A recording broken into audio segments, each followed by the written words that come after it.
we've had this historic FCC vote, which how much money would you put on that happening a year ago? I would have put $1 money on it, but it was very unlikely. So it's happened, and the question we have to ask next is, what's next? By which I mean, who's going to sue to try to get these regulations overturned first? Will it be a cable company? Will it be Verizon? If it's Verizon, what will the rest of big telecom be muttering behind their backs? Since it was Verizon's suit that arguably brought us to this point by getting some not very strong net neutrality regulations thrown out in court and forcing the FCC to start over. And because I like to ask multi-part questions, what if the FCC's losing streak in net neutrality court cases continues? Then what? Gigi, do you want to take the lead on that? Well, look, all I know is this. Somebody's going to sue. I'm not sure it's going to be one of the big companies because the last 2 times they sued and lost, it didn't work out so well for them. So it may well be one of the trade associations instead, and that makes things interesting because the trade associations don't all speak with one voice. So the Wireless Industry Trade Association has members who think Title II isn't so bad, right? Sprint and T-Mobile. So I wouldn't presume that any particular company or any particular, trade association is going to sue. I can't imagine nobody's going to sue, but it actually makes a difference who sues and who doesn't. If the big companies sit this one out, it actually looks different to a court than if the trade associations do. But I'll also say this. Nobody's thinking about losing because the FCC has done the thing that the Supreme Court and the last court that struck down our 2010 rules, the D.C. Circuit Court of Appeals, that's a federal court of appeals in Washington, said that we could do, right? We could reclassify broadband internet access as a telecommunications service if we also wanted to adopt the strongest possible net neutrality rules. So I'm not really worried, and I was very heartened to see, I think it was the New York Times, a law professor named Jim Spada in Northwestern, not a fan of net neutrality, basically say, the FCC's on really solid ground, so we're planning on winning.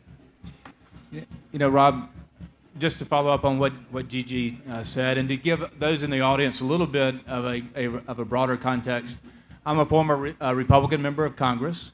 Gigi is a great advocate for consumers' public interest, and now at the FCC, a loyal and faithful Democrat.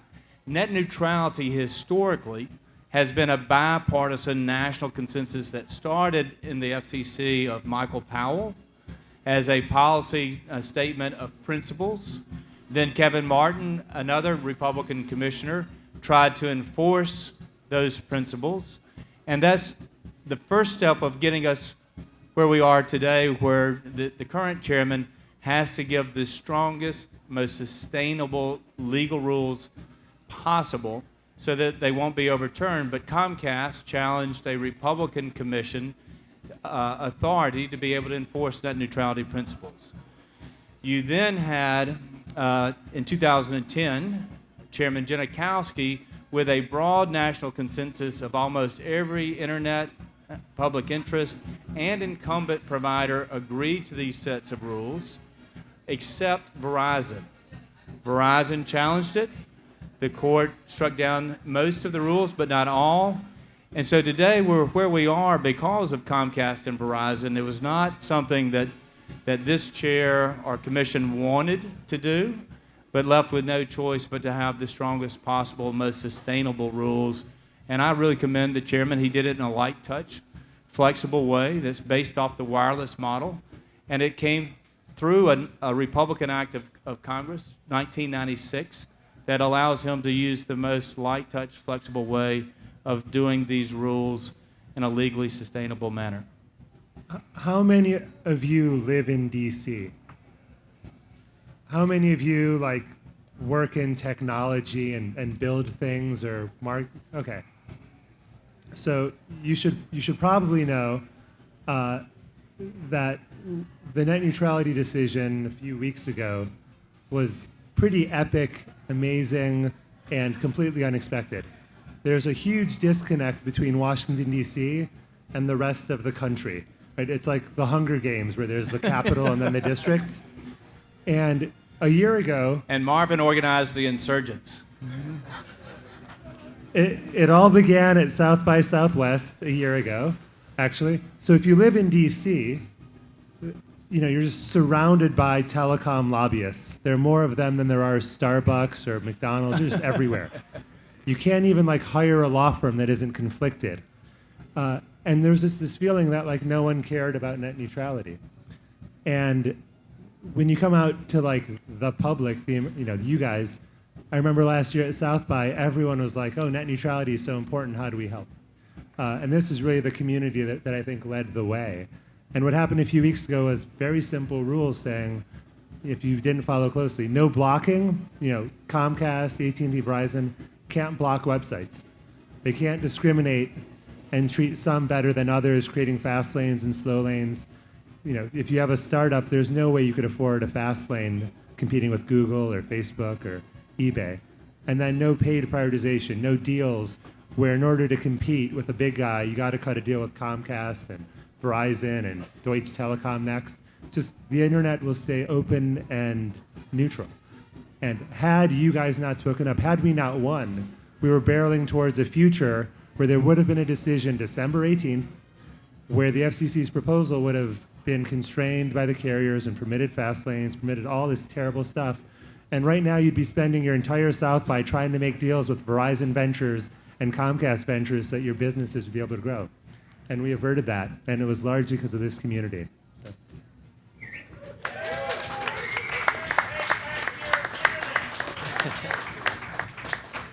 Okay, everybody else is saying something, so I feel like I got to say something too, except for James. James, I guess you're next. I have a totally different perspective than everybody else on the panel. So I'm with Data Foundry. We're an operator. So we look at this sort of as a black box. Things happen out there, and I don't always know what's happening on the inside or how it's happening. These guys, they know how the sausage is being made, and I don't know how the sausage is being made. All I see are what's happening to us in the real world. So frankly, I'm a little superstitious, and I see patterns, and I expect whatever patterns I've seen in the past are going to continue in the future, regardless of how I know how they happen. And I'll tell you, from my operator experience, the dark triad, you were asking who's going to sue. Well, the dark triad is Comcast, Verizon, and AT&T.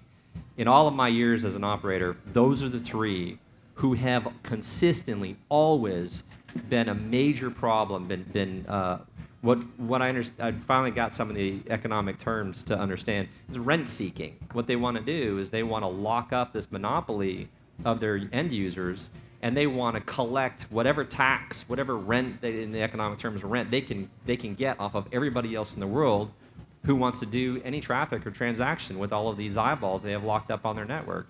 So the short answer to the question is, who's going to sue? Well, if it's not Comcast, AT&T, and Verizon because maybe they're thinking they're too slick and they're not going to come at it head on, maybe it's a trade group that they control.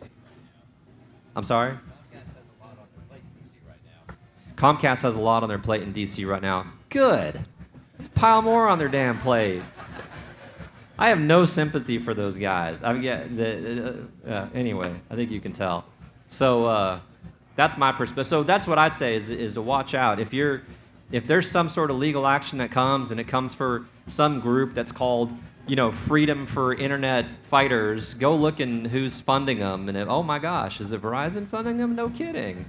That's the cynic and the superstitious guy in me who's saying that from my experience in operating, that's what I expect to see. Now, hopefully, I'm feeling better and better about it every day, that we'll beat them off, but we'll see how it goes.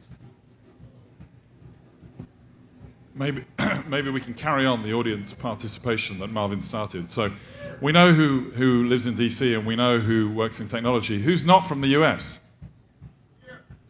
Not very many. I thought this was a pretty international festival.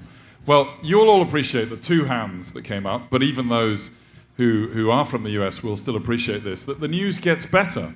So Marvin said that a year ago it was almost inconceivable that we'd get the rules that we've got in the United States.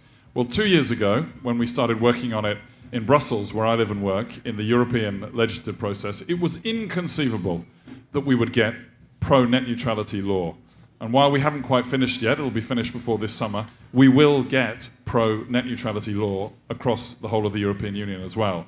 So we're going to go from having 330 million people covered by net neutrality to close to 1 billion, because that'll be another 500 million people covered. So that's a pretty good, almost 50% of the world's economy covered by net neutrality rules, and I'd say that's pretty important. Yeah, I don't think you should be so pessimistic, Rob. I mean, maybe people will sue, but I think you should have started on a more optimistic note. This is good news. Expecting litigation rarely leads you astray. What death, taxes, and litigation are always with us. But I want to pick up on what James said and also what Marvin said, because you did start on a down note. And it is amazing that 4 million people weighed into the FCC. I mean, this was a public-driven process. I mean, I was walking here. I was a little late because this guy stopped me. He recognized me, and he said, "My God, for once democracy worked." And I've heard that from an awful lot of people. People are really cynical. People are super cynical about what happens in Washington. I'm pretty cynical myself, but this was a case where the big dogs were going to win, and the public just got outraged. And a lot of things are driving that, okay? People are concerned about consolidation.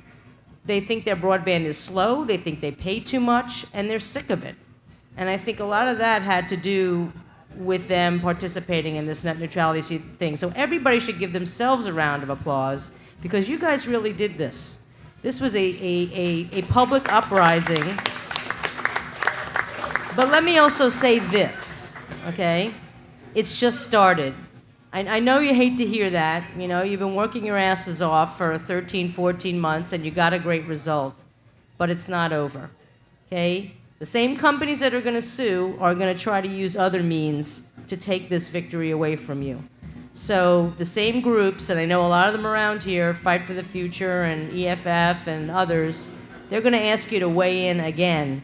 And we're going to need you to weigh in again and again and again. So sorry, party tonight, but then get back to work tomorrow.